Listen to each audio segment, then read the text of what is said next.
හිටපු අමාත්‍ය බැසිල් රාජපක්ෂට පවරා ඇති නඩුවකට පෙනී නොසිටීම හේතුවෙන් නිකුත් කළ වරෙන්තුවක් නැවත කැඳවීමට කරනු ලැබූ ඉල්ලීම මාතර ප්‍රධාන මහේස්ත්‍රාත් චතුරංග එරංග දිසානායක විසින් ප්‍රතික්ෂේප කරනු ලැබුවා.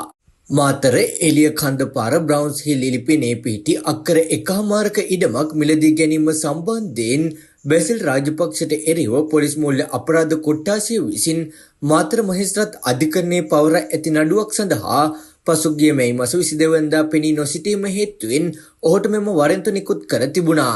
බැසිල් රාජපක්ෂ අසනීප තත්ත්වයෙන් විදේශගතව ප්‍රතිකාර ලබන බැවින් ඔහු අධිකරණය හමුවේ පෙනී නොසිටින බවයි බැසිල් රාජපක්ෂ වෙනුවෙන් පෙනී සිටි ජනාධිපති නීතිඥ අනිල් ද සිල්වා වෛද්‍ය වාර්තාව ඉදිරිපත් කරමින් දන්වා සිටියේ.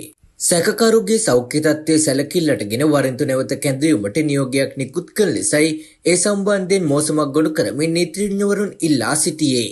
බැසිල් රාජපක්ෂ දිගින් දිගටම අධිකරණය මගහැරමින් සිටින බවත් සැකකරු අධිකරණයට ඉදිරිපත් නොවී ඒ ආකාරයට වරෙන්තුව නැවත කැඳවීමට නොහැකි බවත් මහේස්ත්‍රාත්වරයා එහිදී සඳහන් කළා. ඒ අනුව ඉදිරිපත් වූ කරුණු සලකා බැලූ මහේස්ත්‍රාත්වරයා විසින් බැසිල් රාජපක්ෂට එරෙහිව නිකුත් කළ වරෙන්තුව ඒ ආකාරයෙන්ම ක්‍රියාත්මක කිරීමට නියෝග කරන ලදී.